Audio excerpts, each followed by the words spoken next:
Have you ever heard someone share good news and felt something other than happy for them? Maybe a little flat, or maybe a tiny bit of a sting that you couldn't quite explain, but you actually felt terrible for feeling like that. We've all been there.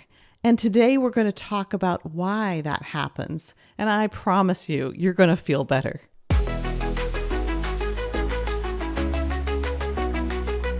Welcome to Unafraid Living, a podcast where you will learn to fear less and live more.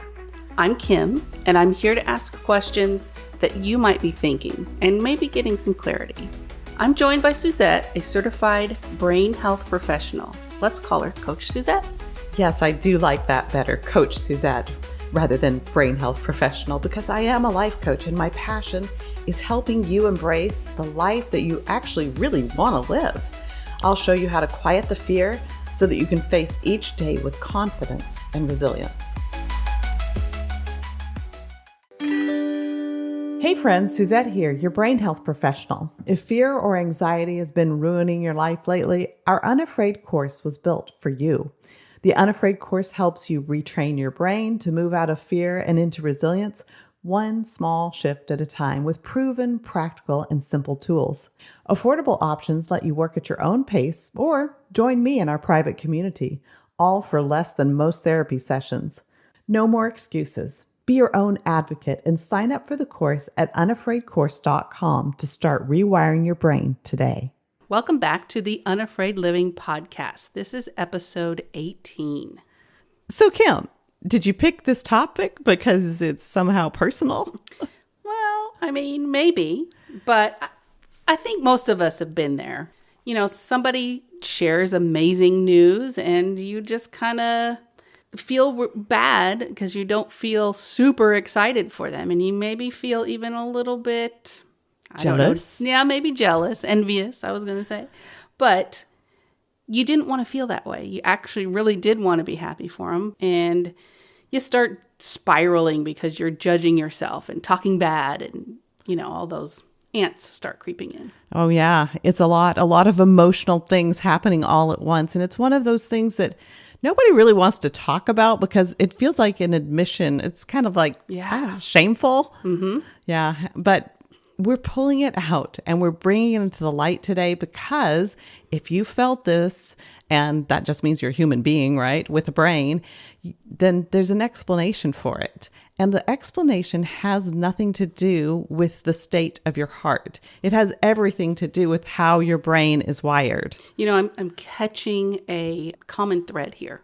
Yeah? Most of the things we're talking about is because of your brain, not because of your heart. And I totally get that. So I want you to break this down for us. Somebody tells you that they got a promotion or they're pregnant or their dream house or they're moving and having everything you want. And we don't feel as excited and happy for them as you feel like you should. Yeah. Okay. I want to back up just a second before I go there. I will come back to that. But you know, when we say it's not a state of your heart, I just kind of want to explain that a little bit because in reality, it is the state of your heart because what you do over and over and over again in your brain, what you allow your brain to do over and over again produces that state in your heart. So you could say it both ways, right? Does that make sense? Yes, it does. Okay. So, but what I'm saying today is that it can be changed. And I think that's the really important thing. So, all right. So back to what you were saying. And I think that you're telling me that you want to be pregnant or something? No. Because that would be quite the age gap between siblings. For sure. So what's actually happening in your brain? Well, that's a process that's been baked into the human brain forever. So it's just how we start out, but we don't have to stay that way. But we are wired to survive, and our brain is just a survival machine unless we train it otherwise.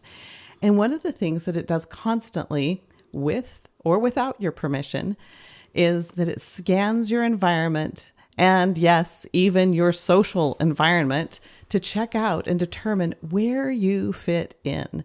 So, as I said, we're going to bring it into the light because it compares your position to the people around you. Okay, so it's like saying, am I safe in this group, or do I even belong here? Yeah, that's right. So from the beginning of time, a person's social standing has mattered. Always, it's mattered. So your place in the world determined how you lived and how much protection you had. But all of us were created with a brain that has an early warning signal that monitors for threats. So even social threats. Okay. Make sense? Yeah, absolutely. Okay, so here's the part that surprises most people. To your amygdala, the threat of losing social standing feels physiologically really, really similar to the threat of physical danger. Okay, so you're saying that my friend getting a promotion is registering as a threat? Well, yeah. Okay, that seems a little dramatic. It sounds dramatic, yes. But so, you can dial it down a bit, but like to amplify it so that we can understand the concept of what's happening here. Research shows that when we perceive that someone else has something that we don't, whether it's status, resources, achievement, it can trigger this mild activation of the same circuitry that fires when we sense physical danger. So there's even a name for it. It's called social comparison threat. Wow. Yeah. And it happens below the level of conscious thought. But just because it's below the level of conscious thought doesn't mean you can't train your brain to do otherwise. And that's the beauty of what we talk about. Let's just say, so I'm not sitting here calculating, she got her promotion and I am not as good as her because I didn't. It's just happening automatically? Mm-hmm. Okay. Mm-hmm. It just fires your amygdala. It's the brain's threat detector. It doesn't ask for permission. It's not asking you, do you smell smoke? It's right. just smelling smoke, right? Yeah. And so there's a fire, then you feel something, you hear something like that. It might feel like a little sting, a little burn like fire. Or maybe you just feel flat. I think that's very often what people feel is flat. Mm-hmm. And they don't know that they're feeling a little bit of shame about it because it's just flat. They're not angry. They're not visibly, wishing revenge on them or anything like that. They're just like, great. Not feeling excited. So your conscious mind shows up and he tries to make sense of everything, but the ants arrive, and you know what ants are. Okay, tell us about ants. Well, those are the automatic negative thoughts. Sometimes people say, oh, no, I don't have automatic negative thoughts. Yes, you do. Mm-hmm. Everyone has automatic negative thoughts, and they're triggered by our background. Dr. Amen's work has done a magnificent job of naming them and describing them and helping us learn how to fight back. So, we want to kill the ants, right? Mm-hmm. We don't like ants in our house. We don't like ants in our brain either, or in our thoughts. So when we feel that little sting, like an ant bite, our ant colony gets busy fast. Thoughts like, I should be further along by now, or why does everything come so easily to her? What's wrong with me? And then the worst one, I think, is I'm just a terrible person. And maybe I'm a terrible person for feeling this way. Now we're beating ourselves up for having a negative thought. So negativity upon negativity. Oof, those neural ruts. Mm-hmm. Because now you've added a second layer.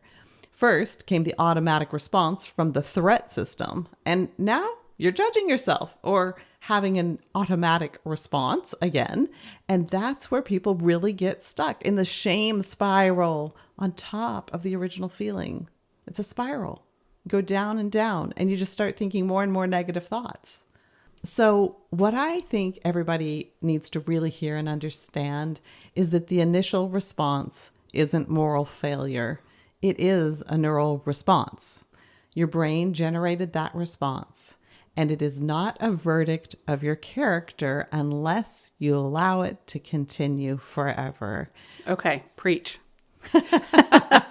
All right. Say it again. So the initial response isn't moral failure. It's a neural response. You are not your brain. You are not your first reaction.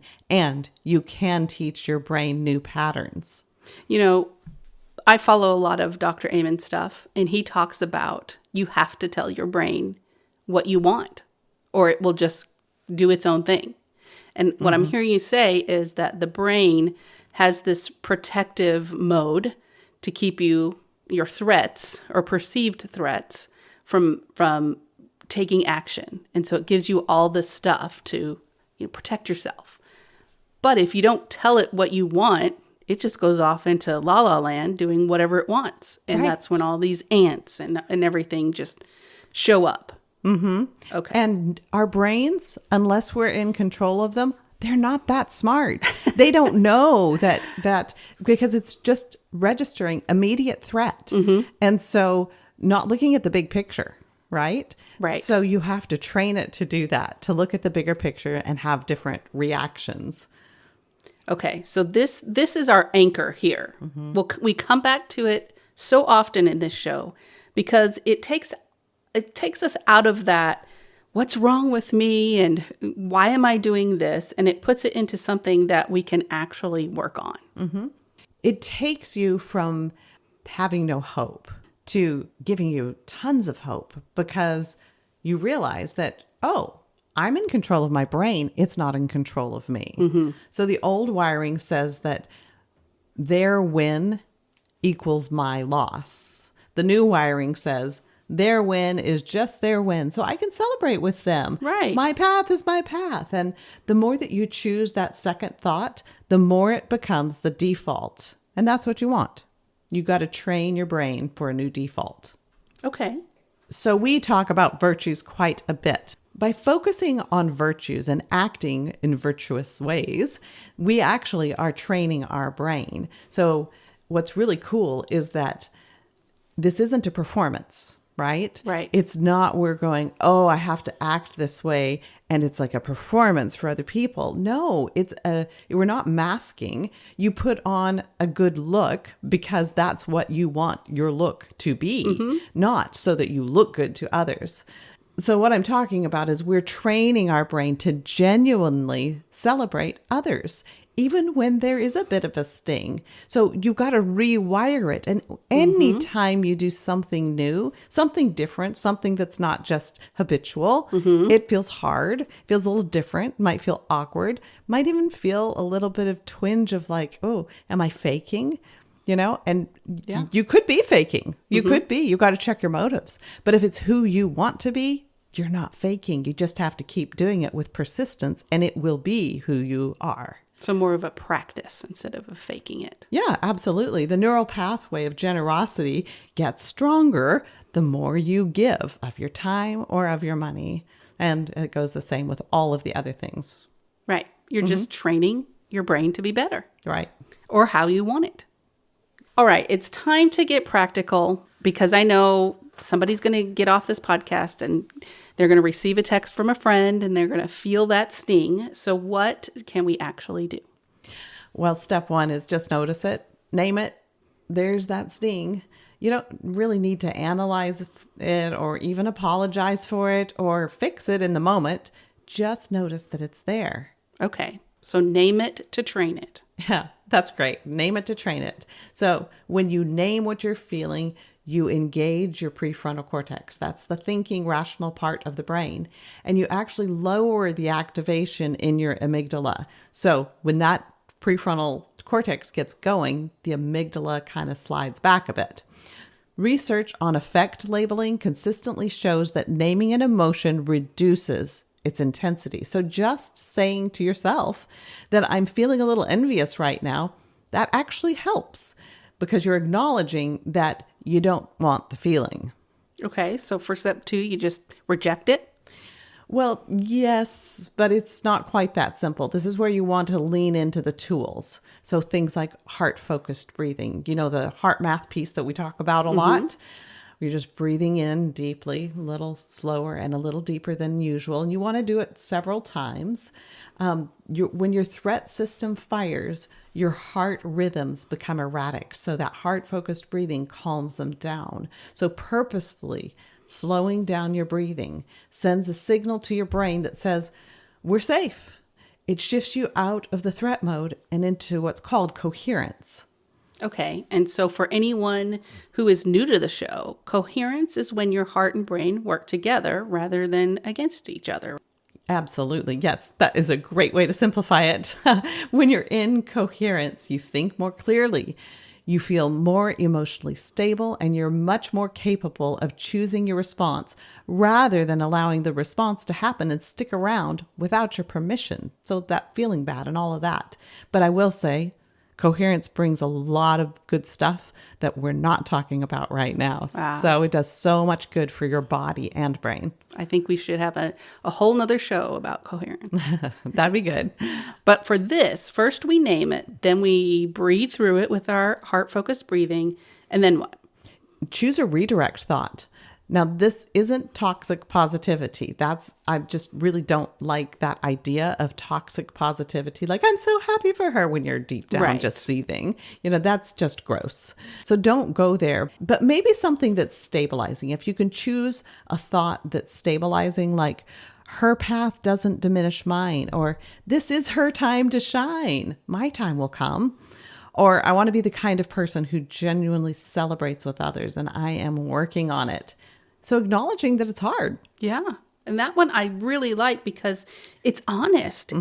You're not pretending that you're someone that you are not, or that you believe or think in a way that you don't, but you're still working on it. Yeah, your brain responds so well to truth. So when you're honest with yourself and choose a thought that is true and moving in the right direction, that's how new neural patterns form. Slowly, steadily, and the sting calms down. So the more you practice this type of pattern, this positive pattern, and the more you repeat these positive thoughts, the easier it becomes for your brain to change. Changing your thought patterns takes practice. It's not easy. But if you're a teacher or a parent with kids still at home, let's give a giant boost in life to those kids, because we can help them to create thoughtful patterns.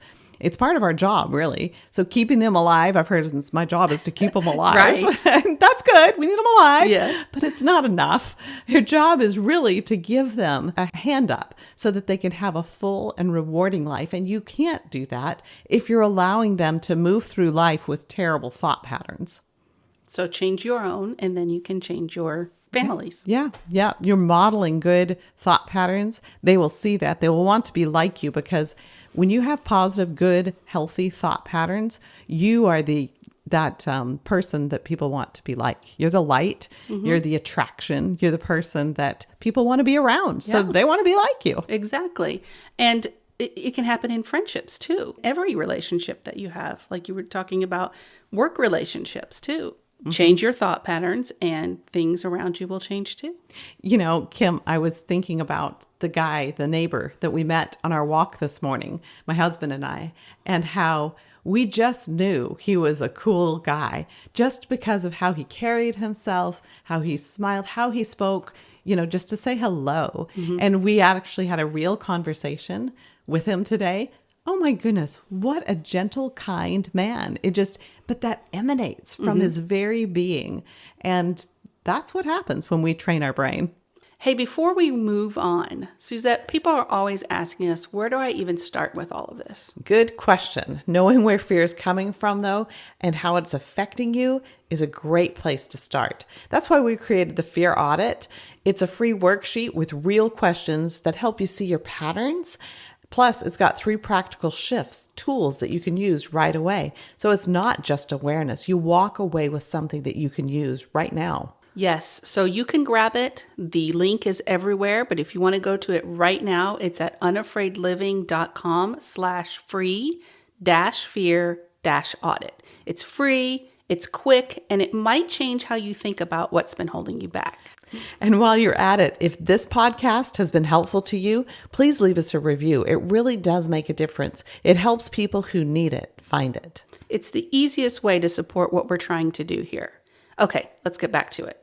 Let's wrap all of this up. Your brain is doing something that it was literally designed to do.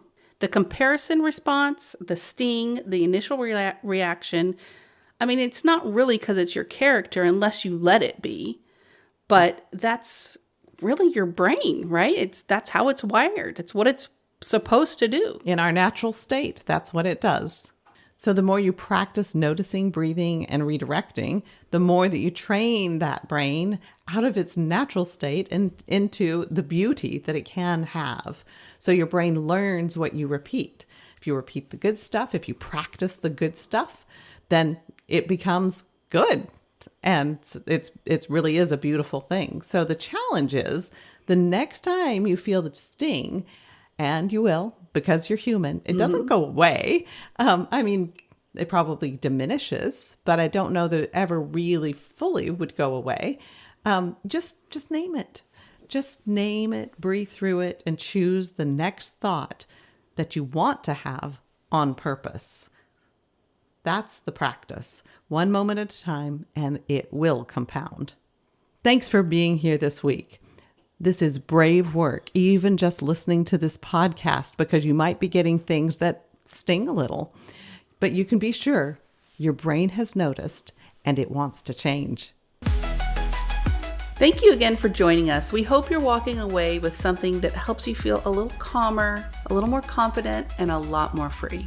And if you're ready to go beyond just listening and start living unafraid, come on over to the Unafraid course. You'll find all the details at unafraidcourse.com. Follow us wherever you listen to podcasts and on Instagram, Facebook, TikTok, and YouTube. And be sure to check out the show notes for any links.